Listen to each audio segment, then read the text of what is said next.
Opposing quarterbacks were often afraid to test the Bears' DB, as Johnson recorded 48 tackles, 2 picks, 7 pass breakups, and 7 tackles for loss. But this comes at a caveat, guys, because Jaylon Johnson was the lone Bear selected to the Pro Bowl. I want to get your immediate reaction. Yeah, 7 Lions, 6 Vikings, 3 Packers. You know how far the Bears have to go in that division to close the talent gap. Jaylon Johnson only targeted 52 times this year, and he is a Pro Bowl cornerback because of respect, I think, as much as production, because he didn't get a chance to have the interceptions. They didn't try to challenge him. I think, yeah, it says a lot about the type of season the Bears have had. They only have 1 Pro Bowl player. It says more, I think, about the job Ryan Poles has done, the fact that there are 2 ex-Bears going to the Pro Bowl. That would be Roquan Smith and Khalil Mack, the 2 guys who just had to go. And I think that it says a lot about where the Bears are, where they were, and where they might be headed. Absolutely, and I think you're right when you said Jaylon, he had a solid year, but this is more for reputation. Last year, he averaged a 50 passer rating when targeted. This year, he averaged a 90 passer rating when targeted. He didn't make as many plays, didn't get targeted as much, but I think he had a much better last year, and his reputation has grown, and now people just see him as a premier cornerback.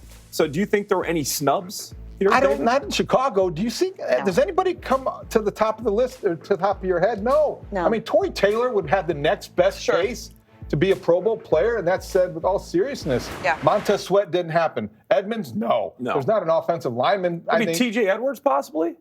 I think there are too many good linebackers who have too many more explosive plays. He's steady and solid, but that doesn't get you to the Pro Bowl.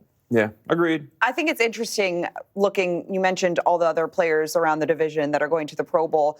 2 quarterbacks, Sam Darnold and Jared Goff are going, and then, the third quarterback that's going is the guy that was taken after the number 1 pick in the draft in Jaden Daniels. It's discouraging because Caleb Williams is the lowest rated passer in the NFC North. It's the 8th time in the last 9 seasons the Bears have had the lowest rated passer. That's not good. That can't be acceptable. So next year, that can't be the case if you're starting to head in that direction. That would be up. You see, right now the Bears are staring at 4-13. That's not how you make progress. No, and it's hard to make an argument, and right now it looks like Jaden Daniels was the better quarterback. And obviously there's a lot more football to be played. I'm not saying Caleb Williams is not going to turn into a great cornerback. But when you have Jaden Daniels making the Pro Bowl his rookie season and seeing where Caleb is, it is pretty telling. Yeah, it does. And then it makes you go back to RG3 examples, right? When Robert Griffin III was Rookie of the Year and Andrew Luck was sitting there and had the better career. And you hope that's the case with Caleb Williams and Jaden Daniels.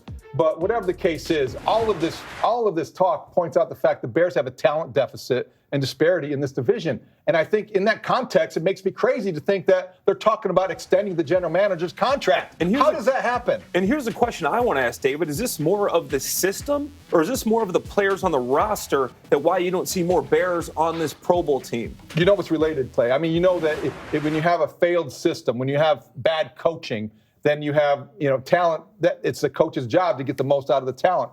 Maybe the talent isn't as good as we thought it was, and certainly the coaching hasn't been. Let's move on to our second down of this opening drive. We have a lot to get to here. There's been a lot of conversation this week about the offseason, even though there is a game to be played on Sunday. But a lot of people already have eyes on the offseason, including Caleb Williams, who was asked about what he wants in his next head coach. Being tough on me, challenging me. Not saying that TB or anybody here hasn't, or even if he was, the coach next year or anything like that. But just a consistent challenge throughout, the season, but also before the season. Just a challenge is also holding people accountable, and that starts before the season and making sure that everybody is, where they need to be, and the details are on point, and we're challenging each other, whether it's coaches or players, and bringing that type of mindset and challenge to Chicago Bears. What does Caleb Williams asking for discipline mean? It means he wants to be coached hard. And I think you heard a similar thing from Jaylon Johnson. You heard a similar thing from DJ Moore, Keenan Allen earlier in the year. These are professional athletes. Clay, you can speak to this better than I can. But they want to be coached hard. They want somebody who's not going to be soft on them, who's going to have standards that may be difficult to meet, but they're going to be obvious. The standard is the standard. Who said that? Mike Tomlin. Yeah. They want to be coached like that. That didn't happen this year. So I think what Caleb Williams is saying without really saying that is that, okay, I need some help. We all need some help. Help us by coaching us hard. Absolutely. And I'll just go back to a quick story from when I was playing, right? I go from the Jacksonville Jaguars, and it's a great culture for having fun, and it's just great. He comes from the Pete Carroll tree. It's a good culture, but you have to have veterans that know what they're doing. The very next year, I go from Gus Bradley to Tom Brady and Bill Belichick. The amount of discipline you have there, you get coached so much harder. My tight end coach was Brian Dable. Every step, every route, everything you do is being critiqued. But you like that. I started playing my best football under those guys because they are so disciplined and they expect so much from you. The accountability raises your level so much. And I don't think that's what the Bears had in their coaching staff this year. So that's one of the things they got to look for, a guy that holds people accountable and also has that discipline. Ask more, get more. And I think it sounded like that. And without disqualifying Ben Johnson, who hasn't had head coaching experience, without disqualifying Joe Brady, same deal, you wonder if this is a popular, familiar refrain in the locker room. Will that influence the decision? Really quick, I just want to ask you, do you want to have input from Caleb Williams in this head coaching search? Or are you taking information like what we just listened to from Caleb Williams, listening to that if you're Ryan Poles and saying, okay, I'm taking this information with me into the process of interviewing future head coaches? Because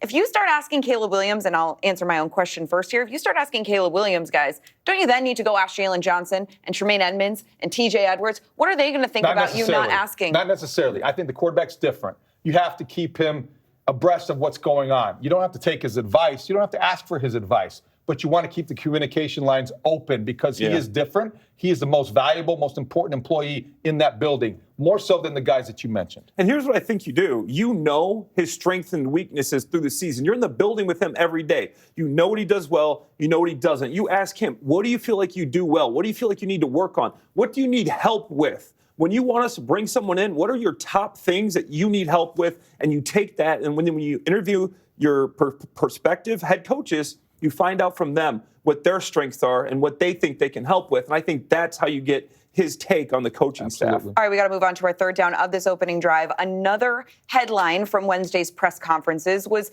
Caleb Williams taking some of the blame for all the sacks he's dealt with this season. Like I said, and I don't misjudge words. The stupid connotation behind my offensive line being bad is not the truth. I've taken a good amount of sacks that have been on my fault. That was a nice summary there that they clipped because it took them about 5 minutes to answer that question. Guys, I want to say real quick, on Monday's press conference, Thomas Brown publicly came out and said the offensive line is taking a lot of slack. There's accountability to be shared when it comes to this record number of sacks that Caleb Williams is facing.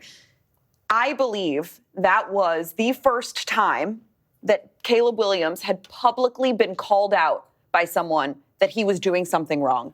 And I think Caleb Williams heard that. And I think that was a big reason why you heard that answer from him there. I would agree with you. And I think that's the way you take public criticism. You hold yourself accountable and you add even more to the conversation. And he did that, Clay, without any hesitation. 51 of the 67 sacks that he's suffered, according to Next Gen Stats, he's held on to the ball. The dropbacks have been 4 seconds or longer. Yeah. That's bad coaching. That's also a rookie quarterback. It's a combination of both. I like his leadership instinct that he wants to take blame for all of those sacks or many of them. I don't think it's necessarily appropriate. His offensive line does stink.